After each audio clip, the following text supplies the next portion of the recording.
dan rahmatnya, maka kita tidak akan merasakan lezatnya hidayah itu. Berapa banyak orang yang mencampakkan hidayah, menganggapnya sebuah beban dalam kehidupan, sehingga dia menjauh dari jalan-jalan kebaikan. Maka kita kembali harus bersyukur kepada Allah atas nikmat hidayah ini, lebih daripada syukur kita atas nikmat harta dan kesehatan yang diberikan.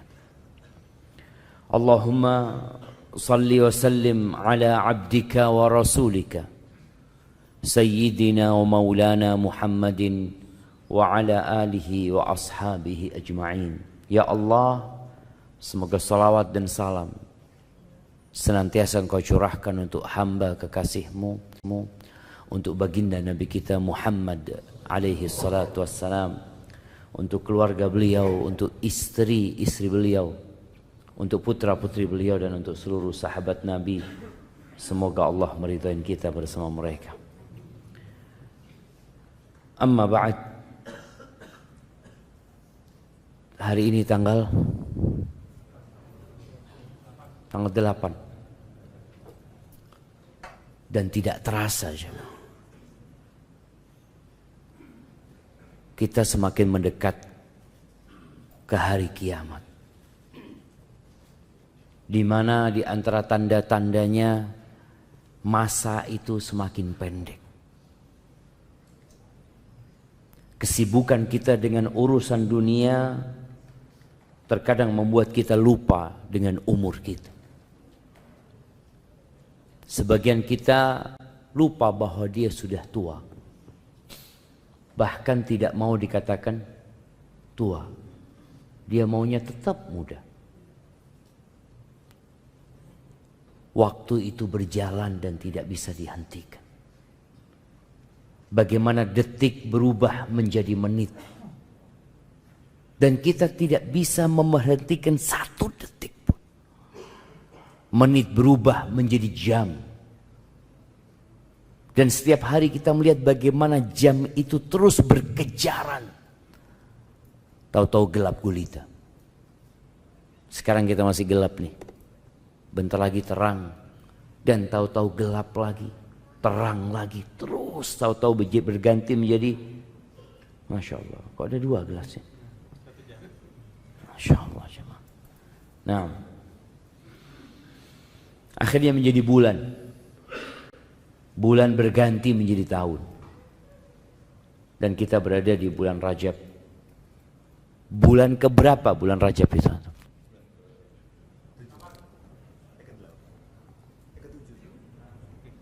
Ke-8, ke-7, ke-8, ke-7. Coba dihitung. Betul. Barakallahu fikum. Naam, Muharram, Safar, Rabiul Awal, Rabiul Akhir, Jumadal Ula, Jumadal Akhirah, Rajab, Sya'ban, Ramadan, Dzul Qa'dah, Dzul Hijjah. Ada Syawal, kelewatan Syawal ini. Kita ini ingatnya sama Syawal terus ya ma. Karena orang-orang pada berpikir untuk mudik di bulan Syawal. Ahibati fillah. Kenapa kita perlu berbincang tentang persiapan Ramadan sekarang? Kenapa kok nggak nunggu akhir bulan Sya'ban? Orang kalau mau menikah kira-kira butuh persiapan berapa lama? Setahun. Insya Allah. Ya, ada yang nunggu setahun. Ada yang ditunda sama calon mertuanya. Nunggu selesai kuliah. Itu bisa 4 tahun persiapannya. Bicara bulan Ramadan ini. Allah Azza wa Jal memberikan sebuah keistimewaan untuk bulan ini. Yang kita semua tahu. Tapi terkadang kita lupa. Bagaimana Nabi SAW menjelaskan tentang keutamaan bulan ini. Bahwa di malam pertama di bulan Ramadan. Itu pintu-pintu surga dibuka. pintu-pintu neraka ditutup. Antum dapat melihat ya, ketika ada mall baru dibuka, kemudian diumumkan akan dibuka tanggal sekian dan tanggal sekian, lalu disampaikan di sana akan ada promo, akan ada ini dan itu. Subhanallah, orang itu akan mencatat tanggalnya untuk mempersiapkan diri. Bagaimana kalau yang dibuka itu pintu surga, yang ditutup pintu neraka? Dan subhanallah akan ada penyeru yang terus menyeru kepada kebaikan. Setan-setan dibelenggu. Dan di setiap malam bulan Ramadan itu ada orang-orang divonis bebas dari api neraka. Wa fihi lailatun khairun min alfi syahr. Dan di bulan Ramadan kata Nabi alaihi salatu wassalam, ada satu malam yang lebih baik dari 1000 bulan. Lebih baik dari umur kita semua. Siapa yang umurnya 1000 bulan sekarang? Jamaah, ada yang umurnya 1000 bulan? 83 tahun kira-kira, plus 4 bulan. 6 ada? Hampir nggak ada. Dahulu umat-umat sebelum umatnya Nabi SAW dikasih umur yang panjang mereka. Nabi Nuh saja berdakwah selama 1000 kurang 50 tahun. Dan disebutkan bahwa beliau meninggal dunia itu umurnya 1400 tahun. Dan umur kita pendek. Namun Allah Azza wa Jalla memberikan kesempatan kepada kita dengan adanya tambahan umur buat manusia. Salah satunya dengan Lailatul Qadar yang lebih baik dari 1000 bulan. Ya, sebenarnya kita merasakan ada yang mempersiapkan diri untuk bulan Ramadan di bulan Rajab. Dengan apa? Dengan seringnya kita mendengar doa di bulan Rajab ini, Allahumma barik lana fi Rajab wa Sya'ban wa ballighna Ramadan. Oh, hadisnya dhaif itu Ustaz. Iya betul, hadisnya dhaif, tapi nggak apa-apa dibaca tanpa menisbatkannya kepada Rasul sallallahu alaihi wasallam.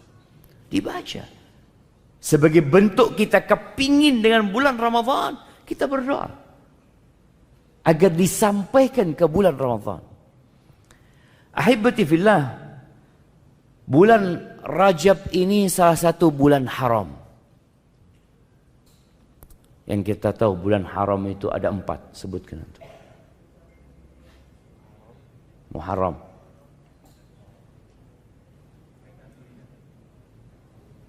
Rajab, iya, Muharram, Rajab, kurang 2.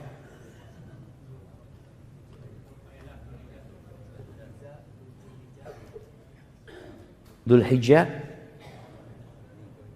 Syawal. Barakallahu fiik. Nah, iya, bulan haram itu ada 3 yang bersambung dan 1 yang terpisah. Yang terpisah bulan Rajab ini. Yang bersambung itu bulan Dzulqa'dah, Dzulhijjah, Muharram. Itu bulan 11, 12 dan bulan 1. Yang Rajab ada di bulan ke-7. Allah Azza wa Jalla mengatakan inna iddatas syuhur 'indallahi 12 syahran. Di surat At-Taubah ayat 36. Allah mengatakan sesungguhnya hitungan bulan di sisi Allah itu 12 bulan. Pada hari penciptaan langit dan bumi. Bayangin, ini sudah ada ketentuan 12 bulan itu sejak penciptaan langit dan bumi. Ada dalam ketetapan Allah Azza wa Jalla di Lauhul Mahfuz. Yauma khalaqas samawati wal arda minha arba'atun hurum. Di antaranya ada 4 bulan haram. Fala tadzlimu fihinna anfus. Dzalika ad-dinul qayyim. fala tadzlimu fihinna anfusakum. Itu agama yang lurus. Tapi sebagian umat Islam malah nggak peduli dengan bulan-bulan haram ini. Yang ada sekarang banyak kaum muslimin sedang sibuk memikirkan apa? Imlek kemarin. Kita lihat di banyak media, oke, Imlek itu punyanya siapa? Punyanya orang-orang Cina, orang-orang Konghucu mungkin. Ya sudah, biar mereka yang meramaikan hal itu. Sebelumnya ada tahun baru Masehi. Punya siapa? Punya orang-orang umat Kristiani. Biar mereka yang ribut. Kenapa kita harus disibukkan dengan kegiatan orang lain? Antum ketika melihat ada orang punya acara jemaah di pinggir jalan ya. Apakah kemudian semua orang turun di tempat itu? Duduk, ada acara ya? Iya, saya mau ikut kata lu. Bapak siapa kata dia. Antum akan ditolak sama orang itu. Kenapa? Karena bukan acaranya antum. Tapi kenapa banyak umat Islam yang dengan acara orang lain sibuk dia jemaah? Ya, karena lupa dengan identitas dirinya. Bapak ini siapa? Umpamanya ada tulisan acara pertemuan perkumpulan orang-orang Padang umpamanya. Kadang kala mereka perantau itu kan bikin acara pertemuan gitu loh. Tahu-tahu antum mampir di sana. Antum akan ditanya, "Bapak orang mana?" "Orang Padang." "Bukan. Saya orang Jawa," katanya. "Loh, maaf. Ini acaranya orang Padang, Bapak." Tapi sebagian kita nggak malu. Nggak malu. Kata Nabi SAW, "La tattabi'unna sanana man kana qablakum." Kalian benar-benar akan mengikuti ajaran-ajaran orang-orang sebelum kalian. Bayangkan, kalian itu orang sekarang mengikuti ajaran orang sebelum kalian. Dan mengikutinya secara persis. Shibron bi shibrin. Jadi sejengkal persis satu jengkal kita mengikutinya. Wa dhira'an bi dhira'in. Satu hasta juga kita mengikutinya. Hatta law dakhalu juhra rabbin. Kata Nabi SAW, kalau orang-orang itu masuk ke lubangnya Bob, salah satu jenis iguana padang pasir itu jemaah, kalian akan masuk. Maka hibati fillah mengingatkan kembali dengan bulan-bulan Islam yang sudah ditetapkan sama Allah, dan ini bukti identitas kita. Ana muslim. Bulan Rajab adalah salah satu bulan haram yang dimuliakan, yang memiliki keutamaan, yang berbuat dosa di dalamnya tidak sama dengan di waktu yang lainnya. Maka Allah katakan, "Fala tadzlimu fihinna anfusakum." Kalian jangan mendolimin diri kalian di bulan-bulan itu. Para ulama tafsir menyebutkan boleh jadi maknanya 12 bulan, tapi secara khusus 4 bulan haram ini. Di bulan itu orang-orang jahiliyah sebelum Islam itu memuliakan bulan-bulan haram. Kok bisa orang jahiliyah memuliakan, Ustaz? Karena ketetapan ini sudah ada sejak kapan? Penciptaan langit dan bumi. Bukan sejak diutusnya Rasul Sallallahu Alaihi Wasallam, bukan. Makanya orang jahiliyah nggak perang di bulan-bulan haram itu. Bagaimana sebagian umat Islam yang datang ke kota Madinah itu dari berbagai penjuru Jazirah Arab datangnya di bulan haram. Karena bangsa Arab kalau masuk bulan haram, ngelihat kafilah dagang nggak berani mereka merampok.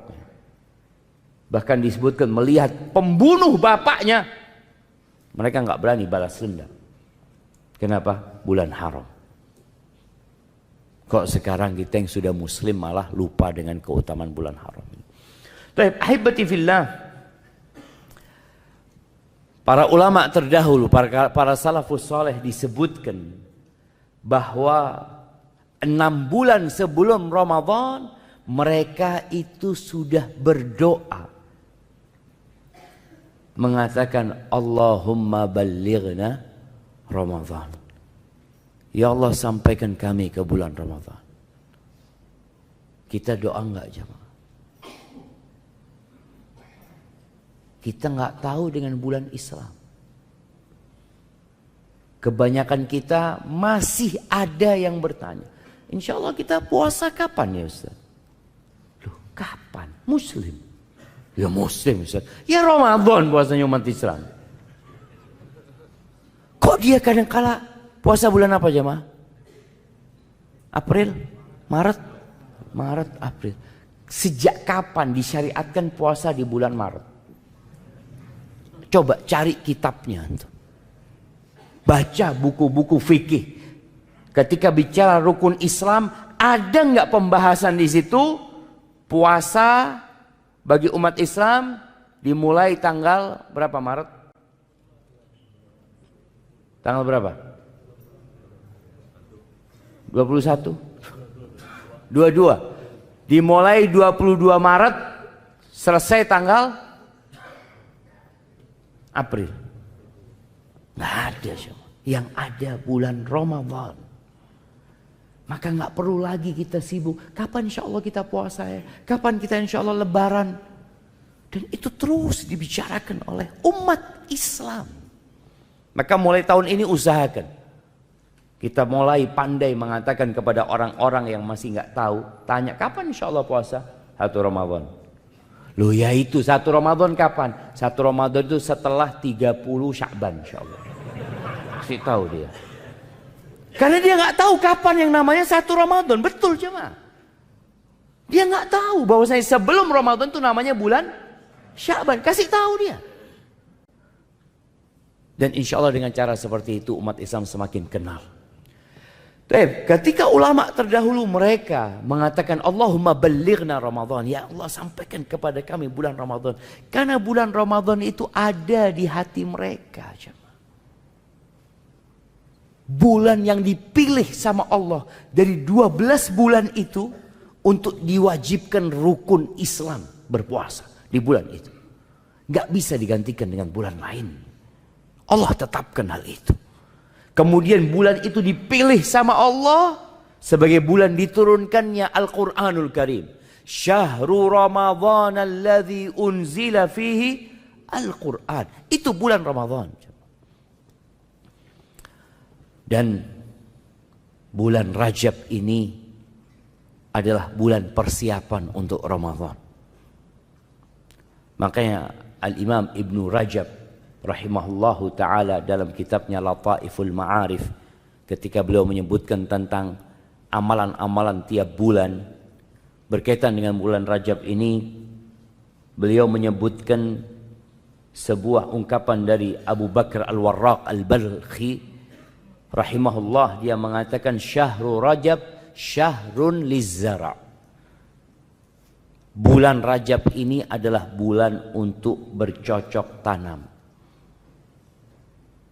Petani itu kalau mereka hendak bercocok tanam, mereka ngelihat bulan. Kalau dia terlambat bercocok tanam, memilih waktunya nggak tepat, terkadang akan berdampak kepada hasil panen. Ketika awal mulai musim hujan, mereka mulai itu mempersiapkan diri. Mereka juga berpikir apa yang mau ditanam. Ini musimnya tanam apa? Tanam padi, nggak mungkin dia tanam bawang. Tanam jagung, nggak mungkin dia tanam padi. Kenapa? Kalau antum tanam padi, nggak ada air sekarang ini, sudah berhenti musim hujan. Perairan juga sulit umpamanya. Maka tatkala ulama-ulama menjelaskan bulan Rajab ini syahrun lizzara, agar kita tahu nih, oh berarti kita sudah mulai nih nanam, mulai sekarang nih, udah lewat nih 8 hari. Sebagian kita belum tanam apa-apa. Sebagian kita juga belum berpikir untuk menanam. Padahal ini bulan untuk bercocok tanam. Wa syahru Sya'ban syahrus saqi. Bulan Sya'ban itu bulan untuk menyirami apa yang kita tanam. Setelah ditanam, diperhatikan, disirami. Wa Ramadan syahru hasadiz zara.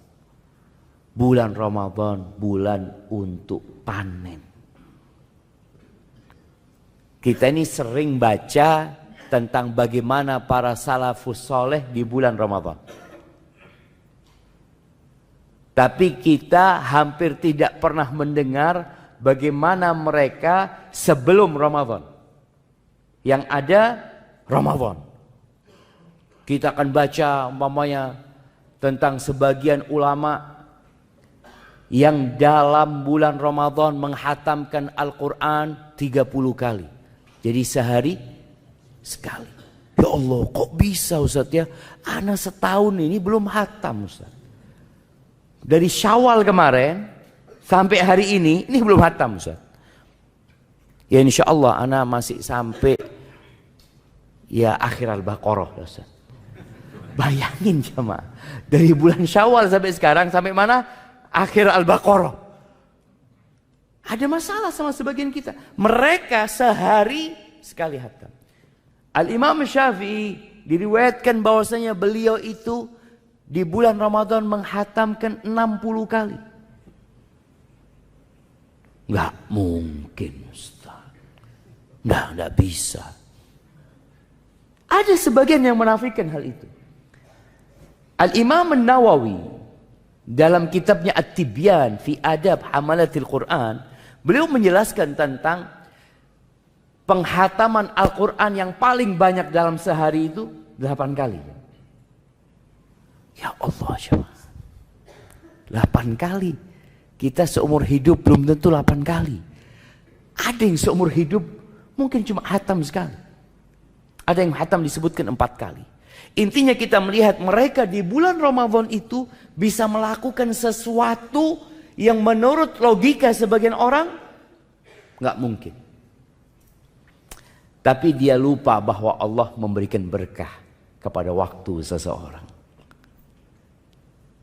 Ada orang-orang yang dapat menyelesaikan buku-buku karyanya yang kalau dihitung dengan umurnya kadang-kala kita masuk, kok bisa?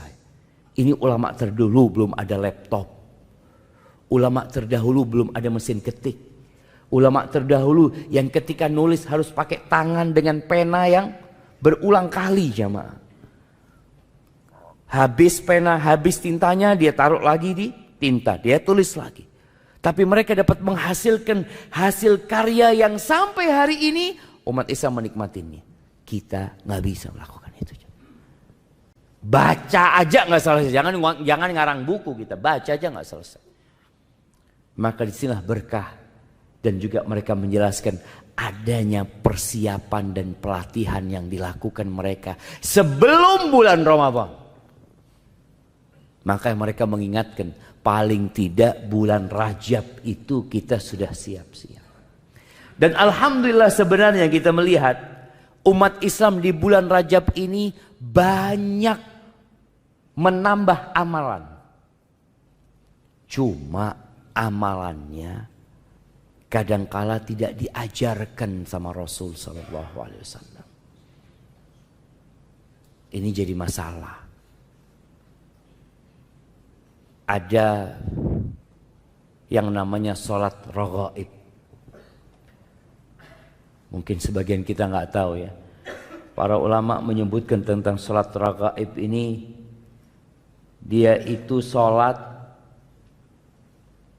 yang dilakukan pada hari Kamis pertama di bulan Rajab, malam Jumat. Udah lewat nih, malam Jumat kemarin. Ini hadisnya disebutkan dari Anas bin Malik dan hadis ini palsu. Dan yang palsu itu biasanya menarik jemaah. Karena pahalanya besar. Apalagi orang ini jarang sholat tuh mamanya. Dapat satu amalan yang pahalnya bisa menggantikan sholat yang dia tinggalkan. Pikirnya dia kayak gitu. Bunyi hadisnya mengatakan ma min ahadin yasumu yaumal khamis. Tidak ada satupun orang yang puasa hari Kamis awal bulan Rajab. Kamis awal bulan Rajab. Thumma yusalli. Kemudian dia salat fi ma bainal isya wal atama. Dia sholat di antara maghrib dan isya. Pada malam Jumatnya 12 rakaat dia sholat. Dia baca di setiap rakaat dengan Al-Fatihah 1 kali dan membaca Inna anzalnahu fi lailatul qadr 3 marrat, 3 kali. Bayangin ya. Dia baca Al-Fatihah 1 kali dan baca Al-Qadr 3 kali. Ini mengingatkan dengan Ramadan sebenarnya. Sebagian kita itu hampir nggak pernah baca imam aja kita bicara imam. Kapan terakhir antum mendengar imam baca Inna anzalnahu fi lailatul qadr? Jarang. Dipikir bacanya itu di bulan Ramadan doang. Ini surat khusus bulan Ramadan. Enggak sebenarnya. Tapi sebagian orang membaca hal itu hanya di bulan Ramadan. Padahal kita baca sepanjang tahun.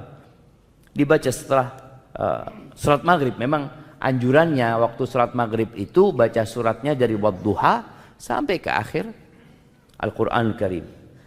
Kemudian wa qul huwallahu ahad, dan dia membaca qul huwallahu ahad 12 marrah, 12 kali.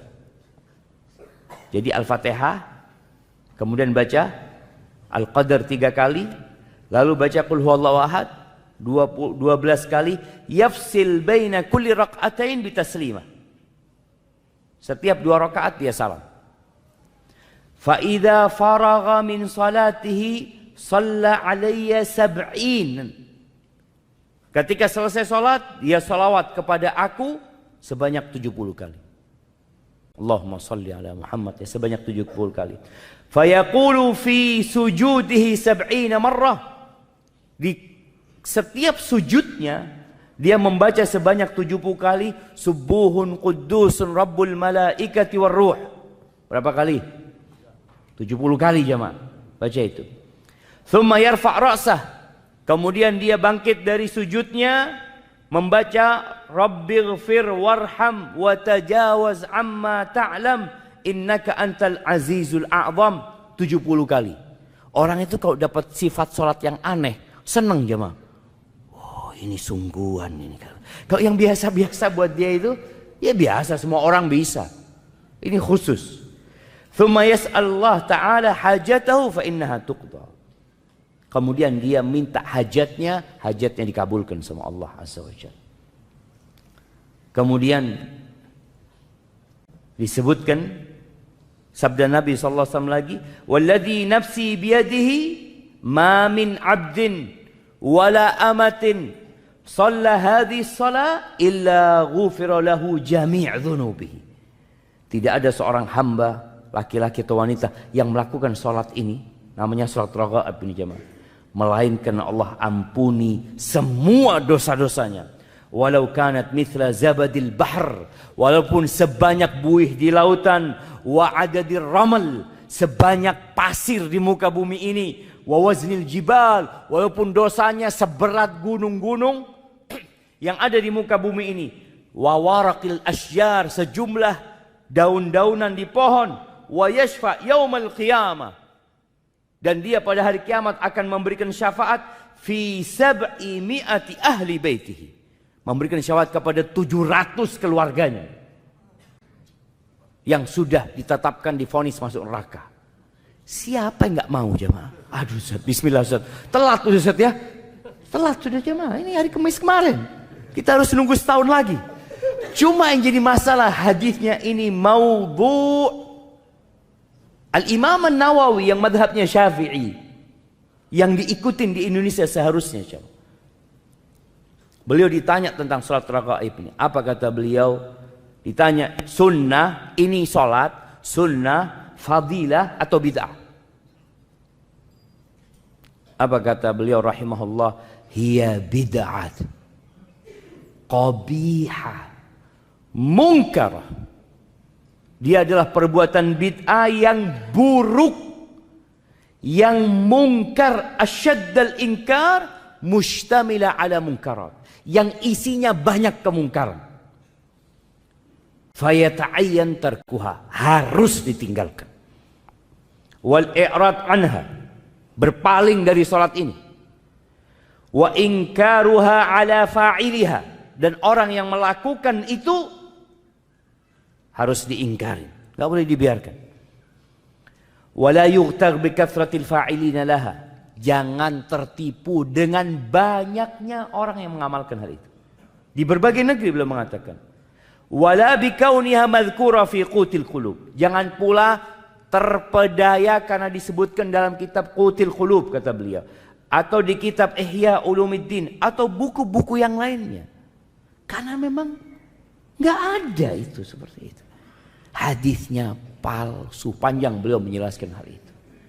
Mungkin sebagian orang tadi mempersiapkan diri untuk Ramadan dengan membersihkan diri dari dosa. Bayangin jemaah, kalau antum sholat itu aja 12 rakaat, mungkin sebagian mengatakan, panjang juga, capek. Ya enggak lah, mudah sekali, dilakukan setahun sekali, tapi antum dapat pahala apa? Diampuni dosanya dengan sejumlah, diampuni dosanya dengan sejumlah buih di lautan, sejumlah pasir yang ada di muka bumi, seberat gunung-gunung, sebanyak daun yang berjatuh, dan antum akan bisa memberikan syafaat kepada 700 keluarga antum. Jemaah, santai jemaah, berhenti, tidak usah sholat. Kapan? Nanti Ustaz, tahun depan anak sholat lagi. Astagfirullahaladzim. Itulah jemaah, amalan-amalan yang tidak diajarkan Nabi SAW akan berdampak buruk kepada seseorang. Dia akan meremehkan dosa. Maka semoga kita tahu bulan Rajab ini memang bulan untuk bercocok tanam, tapi bercocok tanam yang sesuai dengan sunnah Nabi SAW. Karena syarat diterimanya amalan itu dua. Yang pertama, ikhlas. Yang kedua, sesuai dengan sunnah. Kita nih yang udah kenal sunnah lebih sering menitik beratkan kepada sesuai dengan sunnah. Kita lupa dengan syarat yang pertama, yaitu ikhlas lillahi ta'ala. Wallah jamaah, kalau kita puasa sesuai sunnah, umroh sesuai sunnah, haji sesuai sunnah, sodakoh sesuai sunnah, baca Al-Quran sesuai sunnah, tapi kita tidak ikhlas lillahi ta'ala, nggak ada gunanya. Kita perlu sering-sering bermuhasabah tentang kenapa ana melakukan perbuatan ini. Kenapa? Hari ini kita datang kajian pagi-pagi, hari Senin, waktunya orang kerja. Antum ngantuk, sebagian anak lihat dia berusaha untuk melawan kantuknya. Ketika kita tidak ikhlas lillahi ta'ala, wallahi yang ada neraka bukan hanya tidak diterima jamaah, tapi Allah azab dengan neraka. Man amila amalan, kata Allah dalam sebuah hadis qudsi, asyraka fihi ma'i ghairi taraktuhu wa syirka. Barang siapa yang beramal sebuah amalan yang dia menyisipkan selain aku dalam amalan itu, dalam niatnya, aku tinggalkan dia dengan yang aku disekutukan olehnya. Taib, ahibati fillah, perlunya persiapan ini sebagai bentuk kita serius, kita sungguh-sungguh. Perbedaan orang munafik dengan orang beriman, tatkala ada sebuah momentum. Kalau di masa Nabi SAW itu, ya ada panggilan jihad fi sabilillah, ada ajakan untuk berperang, yang waktunya itu kadangkala ya insidentil, tidak ditetapkan. Kita mau berangkat bulan ini, enggak dikatakan ya kita berangkat, umpamanya tanggal sekian, hari ini. Orang-orang munafik itu jamaah selalu saja punya alasan. Dia datang kepada Rasulullah SAW, ya Rasulullah, ana nggak bisa ikut perang, ana punya acara ini, ana punya ini, punya itu, mohon maaf mereka. Terus seperti itu. Nanti ketika Nabi SAW pulang dari satu peperangan dan mereka tidak ikut perang, Mereka datang lagi minta maaf kepada Rasulullah SAW. Ya Rasulullah, kami ini sebenarnya kepingin ikut perang, kepingin berangkat, tapi mungkin anakku sakit, ini itu, banyak alasan. Apa kata Allah di surat At-Taubah ayat 46? Walau aradul khuruja la a'addu lahu uddah. Dan jika mereka benar-benar mau berangkat untuk berperang itu, tentulah mereka menyiapkan persiapan untuk keberangkatan itu. Siap tapi nggak jadi. Tapi kan dia mau berangkat. Seperti seorang umumnya ketika dikatakan yuk kita berangkat punya acara ini. Dia mengatakan, ya Allah, anak itu tas sudah siap. Semua sudah siap tapi anak-anak sakit. Ini benar. Dia memang ingin sehingga dia membuktikan itu dengan persiapan. Apa kata Allah? Walakin karihallahum bi'athahum. Mereka memang gak kepingin berangkat. Dan Allah gak suka dengan keberangkatan mereka juga. Fathabbatahum. Maka Allah melemahkan keinginan mereka. Jadi kemauannya itu Allah bikin lemah. Dan dikatakan waqila qudu ma'al qa'idin. Sudah kalian duduk sana bersama orang-orang yang tinggal yang gak ikut perang. Begitu pula kita dengan Ramadan. Kita benar enggak ingin mendapatkan Lailatul Qadar? Kita benar enggak ingin mendapatkan vonis bebas dari api neraka di bulan Ramadan itu? Kita benar enggak ingin puasa? Di bulan Ramadan jemaah ada satu masalah besar ya. Masih banyaknya umat Islam yang enggak puasa. Khususnya pekerja kasar. Yang bangun masjid ini sempat dibangun di bulan Ramadan. Sempat. Yang bangun puasa. Sebagian besar, sebagian kecil. Sebagian kecil yang dibangun masjid. Di bulan Ramadan. Dibuat tarawih. Yang bangun gak puasa. Sebagian mereka jamaah. Ketika ditanya. Gak kuat Pak Ustaz. Gak kuat. Sahur gak tadi? Enggak Pak Ustaz.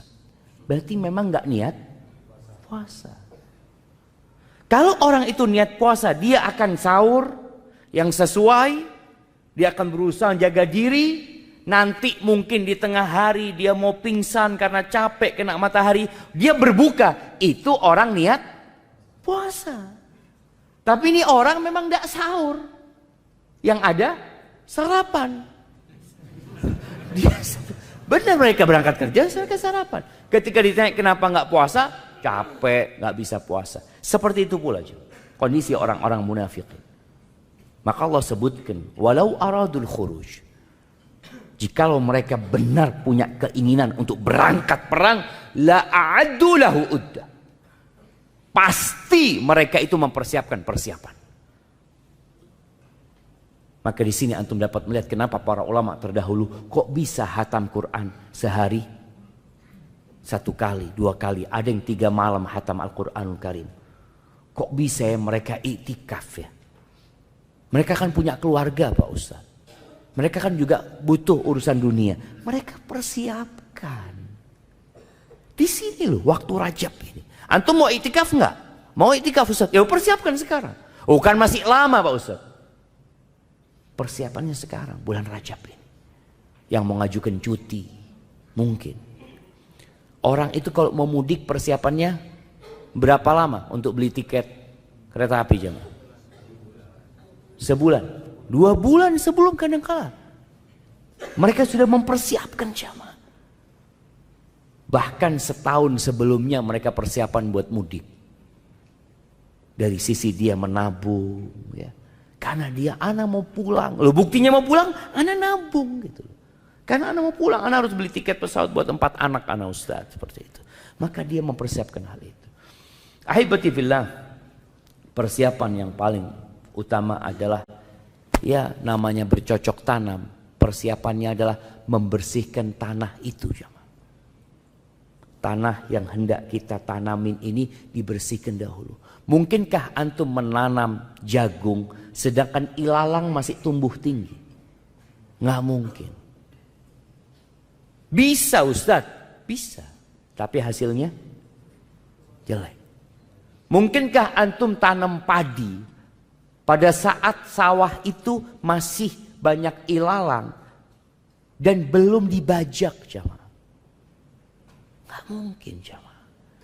Artinya orang aja berpikir seperti itu. Bagaimana kalau yang akan ditanamin ini, tanah itu namanya al-qalbu.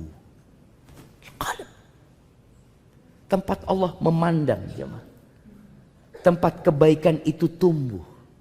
Tempat keimanan. Tempat ketakwaan. Yang kata Nabi SAW, at-taqwa hahuna. At-taqwa hahuna. Ketakwaan itu di sini. Beliau menunjukkan kepada dadanya, jantungnya itu 3 kali. Dan kita tahu puasa Ramadan ini apa kata Allah? Ya ayyuhalladzina amanu kutiba alaikumusiyam kama kutiba alal ladzina min qablikum la'allakum tattaqun. Disyariatkan puasa itu. Allah katakan, wahai orang-orang yang beriman, diwajibkan atas diri kalian berpuasa sebagaimana diwajibkan atas umat-umat sebelum kalian. Apa targetnya? La'allakum tattaqun. Di mana tempat takwa itu? Hahuna, kata Nabi SAW. Di sini. Maka sekarang kita perlu bersihkan tanah itu. Bersihkan hati kita dari segala penyakit hati. Dari dosa-dosa yang biasa kita lakukan. Sebenarnya jamaah, Rasul SAW itu sudah mengajarkan kepada kita amalan harian untuk membersihkan hati. Salat 5 waktu. Itu untuk penghapusan dosa jamaah. Sampai beliau mencontohkan tentang salat yang 5 waktu itu. Menurut kalian gimana kalau orang itu punya rumah, di depan rumahnya itu ada sungai. Dan dia mandi 5 kali di sungai itu jemaah. Bersih enggak jemaah? Bersih. Hal baqiya min daranihi syai'. Kata Nabi SAW, apakah ada yang tersisa? Apa ya? Daron itu kalau bahasa Jawanya bolot. Apa bahasa? Apa? Daki. Daki. Kadang-kala kalau kita kulit kita diginiin, ada kayak lumpurnya, jemaah. Bismillah.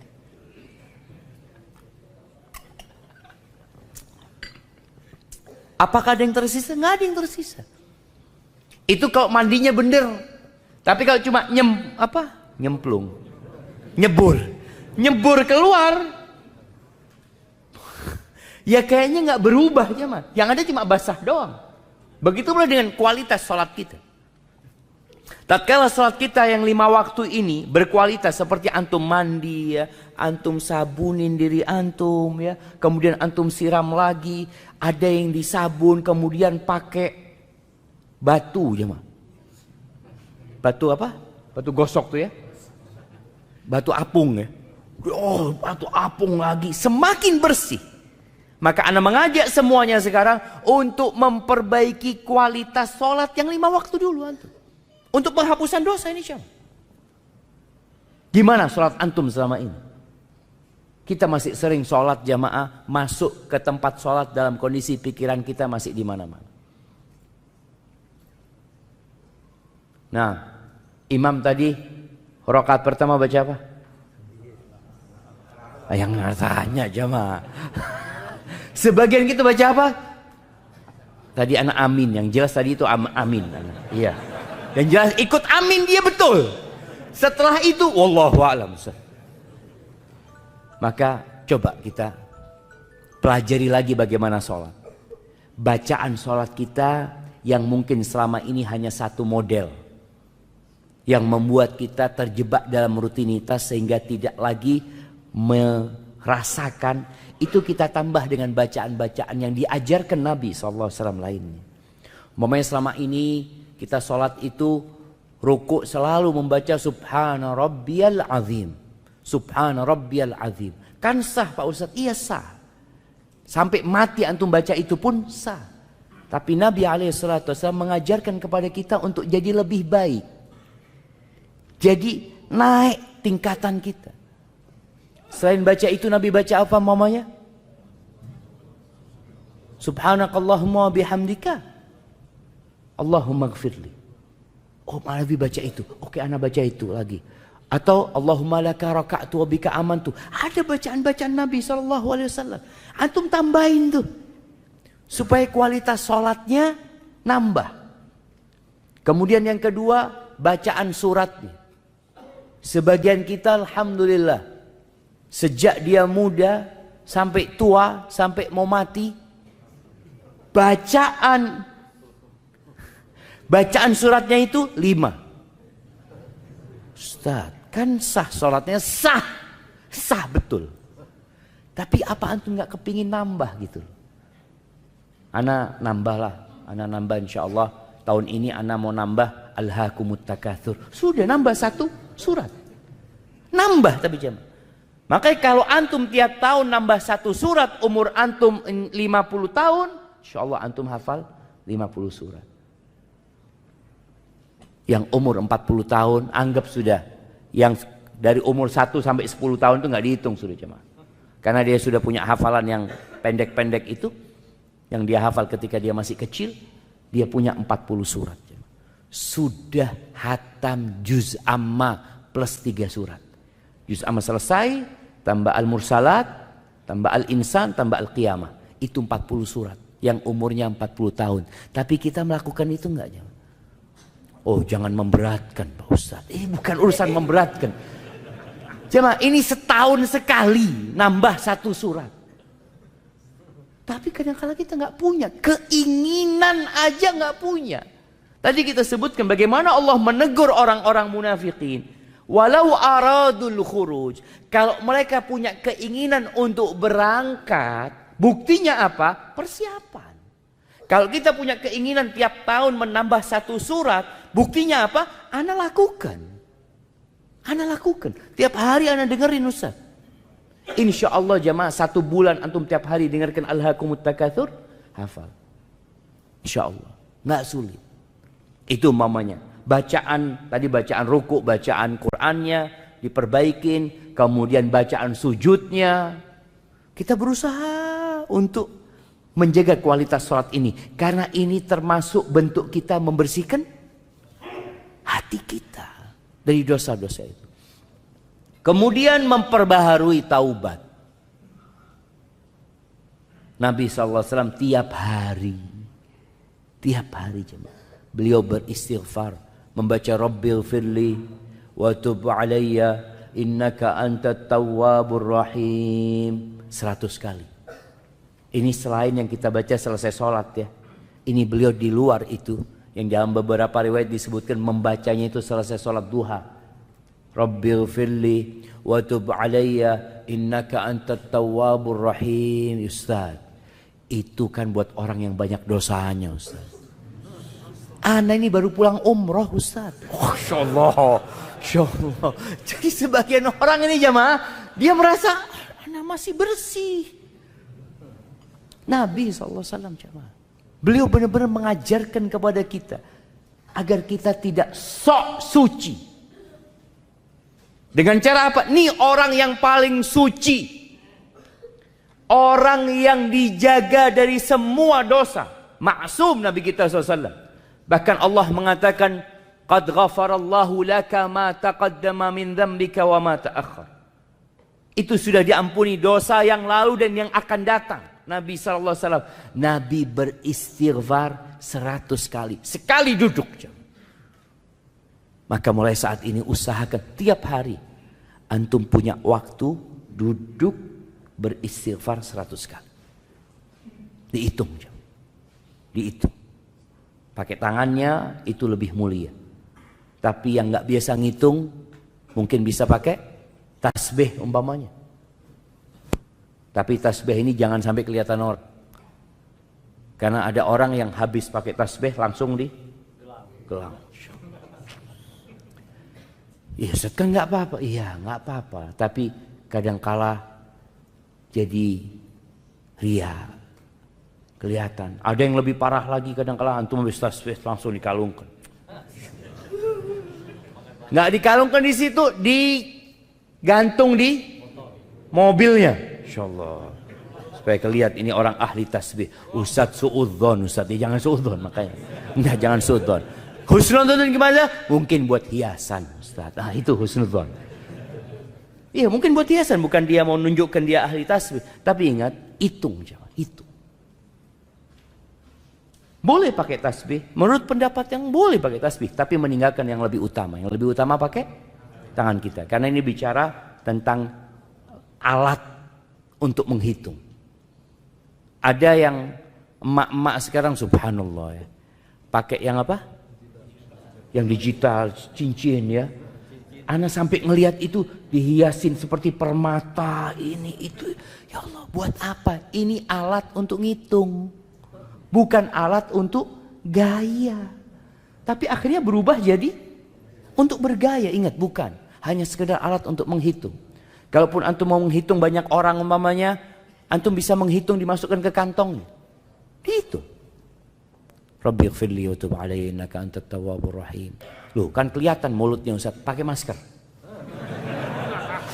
Betul, Anda lihat masker ini juga bisa menjadi alat menyembunyikan zikir kita aja mah. Antum pokoknya kalau mau zikir pakai masker. Sampai orang ketahuan, oh ini lagi berzikir ini. Padahal orang udah nggak pakai masker semuanya, dia sendirian pakai masker. Tapi intinya kita berusaha untuk menyembunyikan hal itu. Usahakan jemaah setiap hari, mulai hari ini antum sudah. Camkan ana mau seperti Nabi SAW sekali duduk 100 kali istighfar. Dan antum merasakan bagaimana hati itu jadi bersih. Karena Nabi SAW menyebutkan, "Idza adznaba atau innal abda idza akhta'a khati'atan." Seorang hamba apabila melakukan perbuatan dosa, nukitat fi qalbihi nuqta sauda. Akan ada nokta hitam. Itu seperti ilalang tadi yang ada di tanah. Akan ada nokta itu. Fa in huwa naza'a wastaghfara wa taba suqila qalbuh.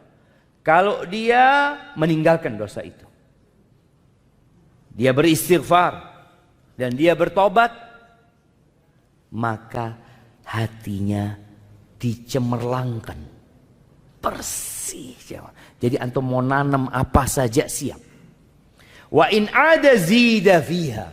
Kalau dia kembali berbuat dosa, bukan bertobat tapi nambah dosanya, maka akan ditambah nokta hitam itu hatta ta'luwa ala qalbi, sampai menutupin yang namanya jantung.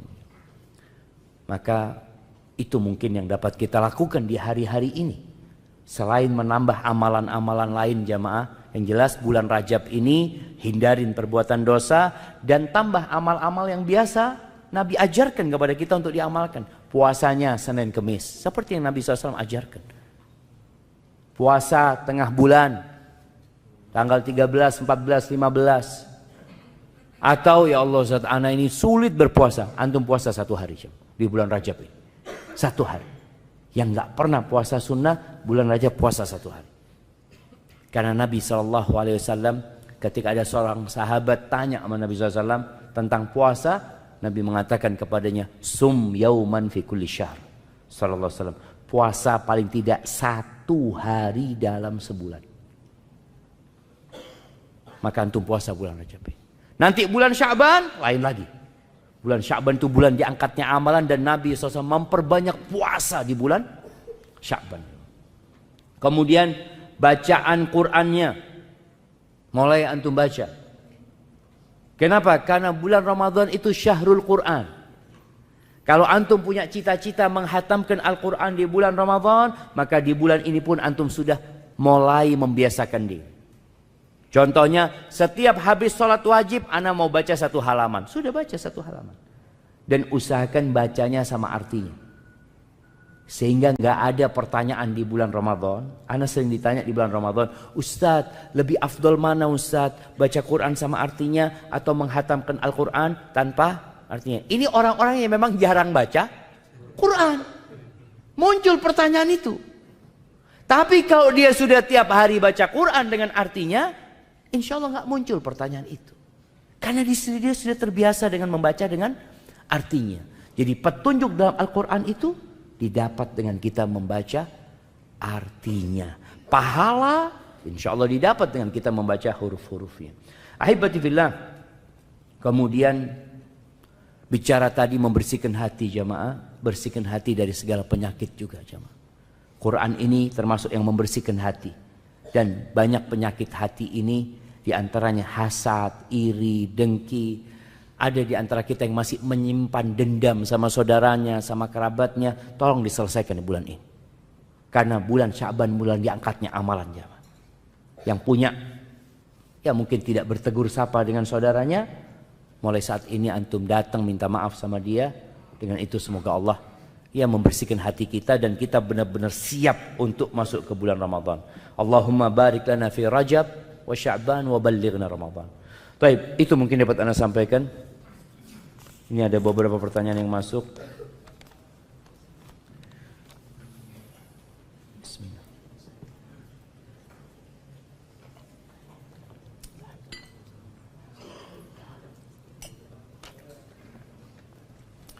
Ustaz, saya adalah pelaku maksiat yang sangat akut. Alhamdulillah sekarang telah mengenal sunnah. Tapi masalahnya saya kembali sering melakukan maksiat yang menjadi kebiasaan tersebut. Terutama ketika sedang sendirian. Padahal usia saya sekarang sudah 40 tahunan. Dan sudah berkeluarga. Kenapa saya berat meninggalkan kebiasaan maksiat yang parah akut tersebut. Sekalipun saya sudah mengenal sunnah. Tolong nasihatin dan doakan saya agar saya bisa bertobat dan wafat dalam keadaan husnul khatimah. Terima kasih, jazakallah khair. Jamaah rahimakumullah. Ada dosa yang dilakukan seseorang itu bukan karena mencari kelezatan, tapi karena kebiasaan. Na'udzubillah min dzalik. Jadi yang perlu dilakukan selain bertobat adalah merubah kebiasaan. Dirubah kebiasaan antum. Ketika sendirian antum biasa ngapain? Dahulu. Sekarang dirubah. Ketika sendirian biasakan antum baca Quran. Sudah. Sendirian antum baca Quran. Bisikan-bisikan jahat ya. Ajakan untuk melakukan kebiasaan lama itu dirubah. Baca Quran. Nanti datang lagi nggak mampu untuk menolak bisikan tersebut, antum tinggalkan kesendirian antum. Antum keluar di tempat yang lebih banyak orang. Karena terkadang kita bisa malu sama manusia, tapi lupa malu sama Allah Azza wa Jalla. Belum terbiasa kita dengan hal itu. Yang kedua, berdoa antum. Minta sama Allah. Di antara doa yang diajarkan Nabi SAW. Beliau mengatakan, Allahumma inni a'udzubika min syarri sam'i. Wa min syarri basari. Wa min syarri lisani. Wa min syarri qalbi. Wa min syarri mani. Baca, ya Allah, aku berlindung kepadamu dari kejahatan pendengaranku. Dari keburukan penglihatanku. Dari keburukan lisanku. Dari keburukan hatiku. Hati ini kadang kala berpikir yang enggak. Dan dari keburukan kemaluanku. Nabi berlindung. Artinya kita ini jangan pernah bersandar kepada diri kita. Ana udah belajar, ana sudah ngerti sunnah. Kita harus bersandar dan bergantung sama Allah Azza wa Jalla. Maka ganti kebiasaan antum.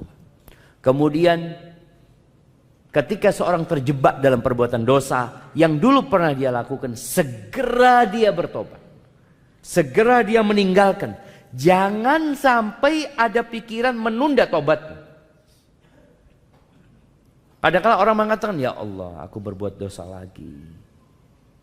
Dia berpikir untuk melanjutkan dosa itu karena bisikan syaitan mengatakan, udahlah tobatnya sekalian aja nanti.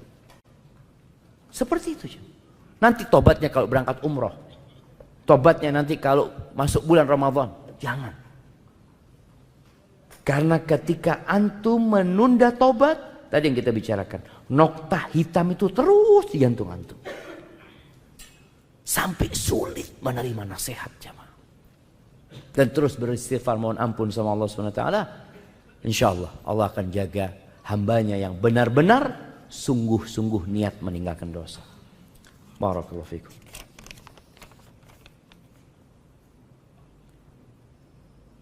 Suami saya berencana iktikaf tahun ini. Namun tidak anak izinkan. Masya Allah. Karena takut sendirian di rumah. Apakah anak istri yang durhaka Ustaz karena menghalangi suami berbuat kebaikan? Jazakallah khair. Yang pertama, suami juga perlu memperhatikan kondisi istri. Kalau dia bersama istrinya tinggal di pinggiran hutan yang banyak binatang buas, ya jangan iktikaf antum. Atau iktikaf bersama istri. Tapi kalau istri tinggal di tempat yang nyaman, yang aman, yang suaminya keluar kota nggak ada masalah, yang suaminya bekerja nggak ada masalah, tapi mau iktikaf jangan, itu bermasalah istrinya. Maka kalau dikatakan apakah ini istri durhaka, tadi tergantung kondisimu. Kalau memang letak perumahanmu di tempat yang berbahaya, kalau nggak ada suami di malam hari, maka suami harus tahu diri. Karena dia punya kewajiban untuk menjaga istrinya. Jangan sampai istrinya nanti ya mau datang perampok atau datang pencuri ini dan itu. Tapi kalau tempatnya aman, insya Allah nggak ada masalah. Istri juga nggak berhak karena sudah dipilihkan sama suaminya tinggal di perumahan yang aman, yang tentram dan sudah dicukupin semua kebutuhan. Jangan sampai suami mengatakan ana mau iktikaf. Nah, loh gimana urusan makan kita? Wallahu a'lam. Ana nggak tahu. Anti cari sendiri nggak boleh. Karena suami punya kewajiban memberikan nafkah kepada istrinya. Kalau memang mau iktikaf tadi udah disiapin makanannya, semua kebutuhan istri sudah disiapkan semuanya. Insya Allah boleh dia iktikaf. Hadza wallahu a'lam bissawab. Tapi ini masya Allah jemaah, ketika persiapannya dari sekarang itu bagus. Dia sudah mulai mencatat gitu. Atau boleh jadi tadi kalau ternyata tempat istrinya ini berat Ustaz. Artinya memang perumahannya nggak baik, ya dia carikan tempat yang baik, umpamanya kos-kosan yang dekat dengan masjidnya, nggak terlalu jauh dari masjid ya. Istri juga bisa tiap hari. Istrinya mungkin nggak iktikaf, tapi istrinya bisa ketemu suaminya tiap hari sholat tarawihnya di masjid yang sama umpamanya. Dan ketika iktikaf jamaah, antum nggak harus cari masjid yang ada kajiannya. Karena iktikaf itu sejatinya antum berdiam diri di masjid untuk beribadah kepada Allah Azza wa Jalla. Rasul SAW ketika iktikaf ya udah beliau iktikaf di tempat beliau. Jadi tujuannya antum fokus beribadah kepada Allah Azza wa Jalla. Kalau dapat masjid yang ada kajiannya alhamdulillah, nggak dapat sudah. Nggak perlu keluar kota juga ya. Oh di tempatnya Ustadz Fulan, tempatnya Ustadz Fulan. Enggak. Masjid depan kampung antum, iktikaf di sana. Masjid kampung, iya bismillah iktikaf di situ. Assalamualaikum, izin bertanya Ustadz, mengkodok puasa Ramadan sampai kapan? Sampai lunas. Loh iya cuma sampai kapan mengkodok puasa Ramadan? Sampai lunas. Artinya kalau ternyata sampai bulan Sya'ban belum lunas, antum masih punya utang.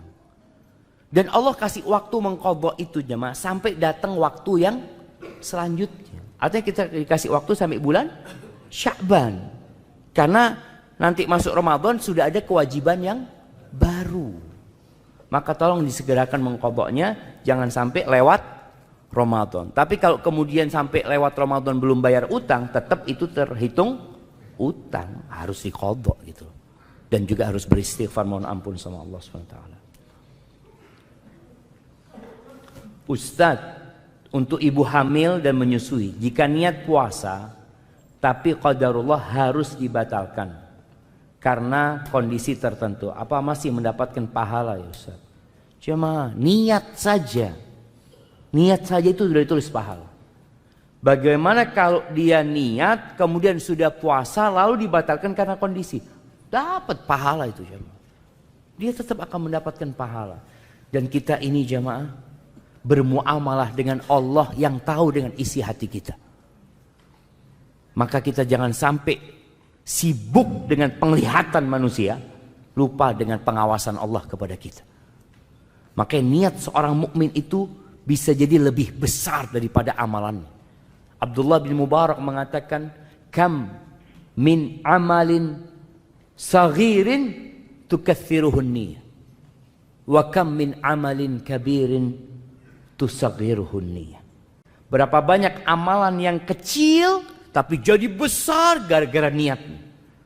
Dan berapa banyak amalan yang besar jadi remeh gara-gara niatnya. Maka tolong peduli banget dengan hati kita ini.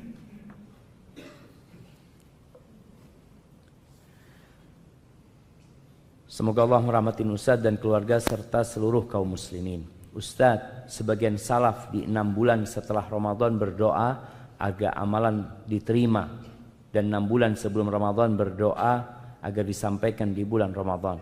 Apakah ada riwayat-riwayat doa-doa yang dibaca sebagian salaf tersebut Ustadz? Jazakallah khair. Wallahu a'lam bishawab ya. Kalau riwayat tentang nas doanya, teks doanya nggak pernah ana lihat ya. Ana nggak pernah mendapatkannya. Mungkin ada di buku-buku para ulama. Tapi yang jelas berdoa minta diterima itu seperti doanya Nabi Ibrahim. Rabbana taqabbal minna innaka antas samiul alim. Maka ya setelah Ramadan itu biasanya mereka saling mendoakan dengan ucapan apa? Taqabbalallahu minna wa minkum. Itu yang riwayat disebutkan mereka saling mendoakan dengan taqabbalallahu minna wa minkum. Kalau bicara bagaimana doa supaya disampaikan ke bulan Ramadan, ya mungkin seperti yang ada riwayat dhaif, Allahumma ballighna Ramadan ya, atau Allahumma barik lana fi Rajab wa Sya'ban wa ballighna Ramadan. Mohon nasihatnya Ustaz buat suami saya. Insyaallah. Ini kayaknya dibawa ke sini suami. Yang masih merokok. Apa ada doa khusus Ustaz? Ana suka kasihan, tidur aja nggak tenang, batuk terus. Ini jam. Orang kadang-kala karena kebiasaan. Udah kebiasaan dia merokok. Sebagian mereka itu sudah tidak menikmatin lagi. Jam. Rokok itu udah nggak menikmatin dia. Karena dia apa ya? Batuk ini itu. Tapi karena kebiasaan jadi nggak enak kalau nggak ngerokok gitu loh. Jam. Terus bagaimana? Nah, kembali kepada tadi. Cerita Allah di surat Taubah. Andai kata orang-orang itu niat. Walau aradul khuruj la'addu lahu udda. Mereka benar-benar niat bertekad untuk berjihad, mereka akan persiapan. Kalau orang itu niat berhenti merokok jemaah, niat, dia akan persiapan. Yang pertama dia lakukan adalah berdoa. Minta sama Allah. Ya Allah, bantulah hamba ya Allah untuk berhenti merokok ya Allah. Bantulah hamba ya Allah. Ada sebagian orang nggak berani doa itu jemaah karena masih enak rokok. Gimana anda mau minta berhenti ngerokok? Dia masih menikmati rokok. Maka minta kepada suaminya, ajak suaminya, mas doa mas. Minta sama Allah, ya Allah bantulah hamba untuk berhenti ngerokok. Ya Allah bencikan kepada hamba rokok ini Allah. Minta sama Allah. Dengan cara seperti itu insya Allah Allah bantu. Dan ini istri masya Allah ya. Kadang-kala bapak-bapak yang masih merokok ini jangan sampai didoakan istrinya cepat mati. Nah, kadang-kala istri ngomong, ya Allah ini sakit-sakitan terus gini kan ngerepotin. Kalau langsung mati kan nggak apa-apa. Itu jangan sampai seperti itu. Karena memang ada suami-suami yang nggak tahu diri. Disayang sama istrinya tapi dia nggak merasa disayang. Gitu. Barakallahu fikum.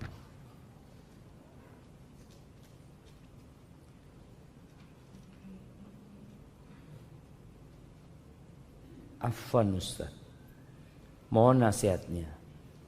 Bagaimana menolak ajakan dari keluarga ziarah ke Banten? Ke Banten. Tapi supaya mereka mengerti dan tidak menyinggung mereka. Karena keluarga masih sangat kental dengan kegiatan yang mereka anggap mengunjungi makam wali itu berkah dan baik. Ahibati fillah, ketahuilah bahwasanya ziarah kubur itu baik. Ziarah kubur itu dianjurkan. Bahkan Nabi SAW nyuruh ala fazuruha, ziarah kuburan. Tujuannya apa? Ini yang orang kadangkala lupa dengan tujuan ziarah kubur yang utama.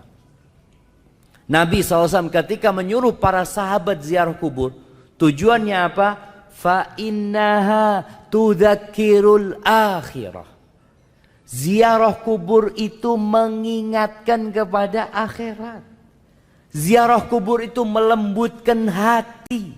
Itu tujuannya. Bukan ngalap berkah ketika ziarah kubur. Sebagian orang itu ziarah kubur tujuannya dunia, bukan akhirat. Tujuannya ziarah kubur supaya lancar rezekinya, usahanya ya lebih bagus, lebih ramai. Ada yang seperti itu jamaah. Maka silahkan ziarah kubur.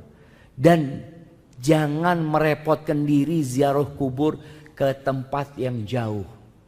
Karena sejatinya kuburan yang di dekat rumah kita itu juga dianjurkan untuk diziarahin. Maka Al-Imam Nawawi menyebutkan bahwasanya diperbolehkan kita itu ziarah kuburannya orang kafir. Tujuannya apa? Ingat mati. Bukan mendoakan orang kafir, bukan. Tujuannya kita datang ziarah ini loh. Orang terkaya di Indonesia. Oh ini ya, mati. Gitu. Allah. Jadi tujuannya itu supaya ingat mati, ingat sama akhirat jamaah. Bukan ingat sama dunia. Adapun mendoakan yang meninggal dunia itu nggak harus ziarah kubur. Di sini di masjid antum bisa doakan orang tua antum. Bisa doakan ulama-ulama yang meninggal dunia. Di sini antum doakan mereka. Ketika antum berangkat umroh di tempat-tempat mustajab, antum doakan orang-orang yang berjasa, yang mereka banyak berbuat baik kepada antum umpamanya. Itu di waktu-waktu yang mustajab. Tidak harus dengan ziarah kuburnya. Kalau memang kita pas ziarah kubur ya kita doakan. Tapi tujuan utamanya adalah tudzakiru al-akhirah, mengingatkan akhirat. Jadi kalau tadi dikatakan bagaimana ketika keluarga ngajak ziarah, ayo ziarah ya. Ini ada kuburan di sebelah sini. Nggak harus kuburan yang jauh, jamaah. Ajak bismillah. Kita lihat di sana, kita doakan mereka yang meninggal, ucapan salam kepada mereka supaya ingat akhirat. Masya Allah jemaah, urgen. Pertanyaan terakhir jemaah. Assalamualaikum Ustaz. Semoga Ustaz dan keluarga senantiasa dalam lindungan Allah Subhanahu wa taala. Afan Ustaz, ana bertanya di luar materi. Ana mempunyai seorang istri yang ngefans dengan artis Korea. Mendengarkan musik, kasar kepada suami. Loh, ana pikir yang nonton Korea itu jadi lembut ya.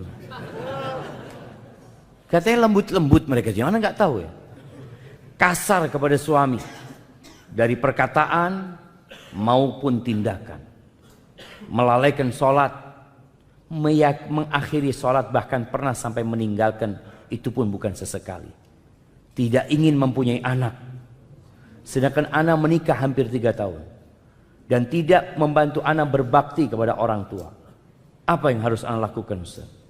Antum bungkus saja.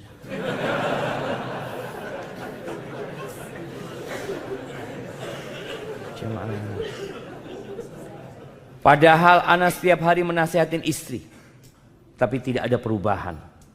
Dan anak sudah pernah mendiamkannya selama sepekan. Berdosakah anak menceraikannya Ustaz? Iya jemaah. Jadi yang pertama, seorang itu kadangkala perlu minta ampun sama Allah Azza wa Jalla. Kalau ternyata dia memilih istrinya ini tidak sesuai dengan kriteria yang sudah ditentukan dalam agama. Allah sudah kasih arahan. Wa ankihul ayama minkum wassalihina min ibadikum wa imaikum. Allah sudah kasih arahan yang soleh-soleh, yang baik, yang dinikahin. Nabi SAW juga memberikan penjelasan. Tapi antum kok akhirnya dapat istri seperti ini? Boleh jadi dia dulunya soleha. Enggak usah, dia dulu soleha. Cuma kalau karena bergaul ini dan itu, dia jadi seperti ini. Maka antum cari tahu penyebabnya. Dia seperti itu. Kalau ternyata penyebabnya memang sebelum menikah dia sudah seperti itu, berarti masalahnya ada di siapa? Di antum. Tapi kalau ternyata enggak Ustaz, dia awalnya suka ngaji, Masya Allah, nurut sama suami.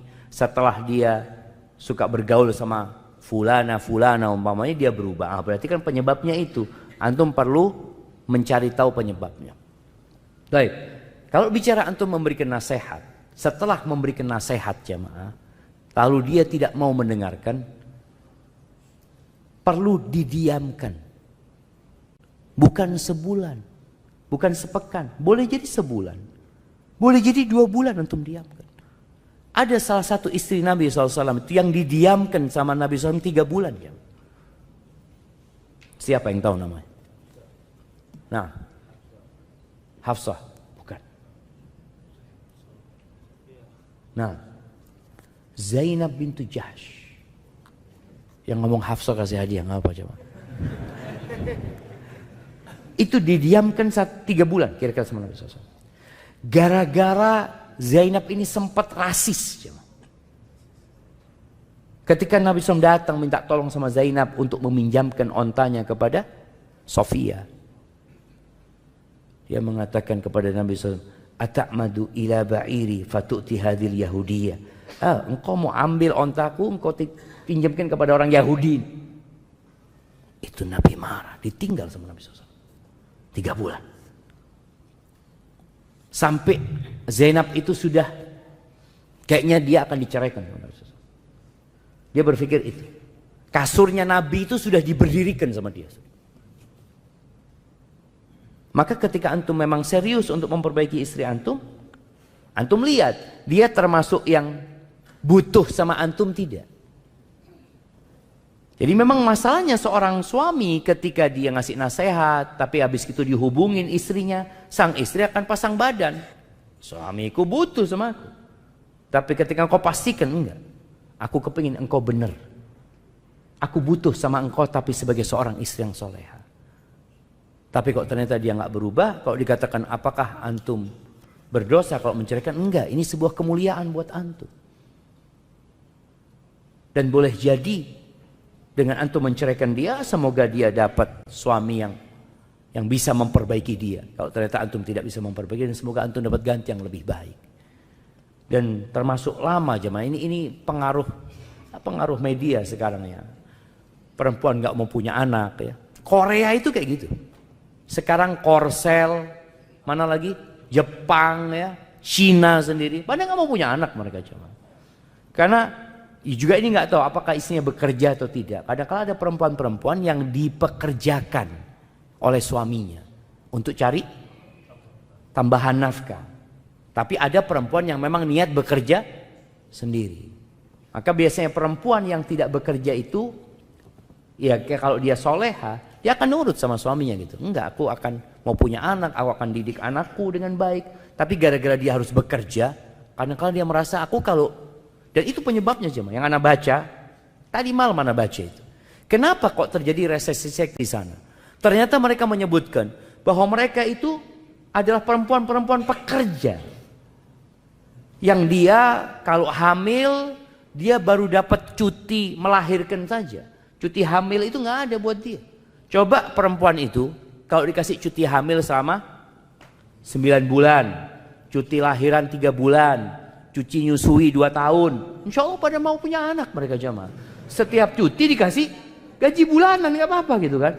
Cuma ini kan mereka dipekerjakan terus dipekerjakan, maka mereka malas mau punya anak. Alhamdulillah syariat Islam ini memberikan sebuah kemuliaan dan penghormatan buat para wanita yang memberikan nafkah siapa? Laki-lakinya. Suaminya yang memberikan nafkah. Hadza wallahu a'lam bissawab. Itu yang dapat Anda sampaikan, kurang lebihnya mohon maaf. Semoga Allah menyampaikan kita ke bulan Ramadan. Allahumma ballighna Ramadan. Subhanakallahumma bihamdika asyhadu an la ilaha illa anta astaghfiruka wa atubu ilaik. Assalamualaikum warahmatullahi wabarakatuh.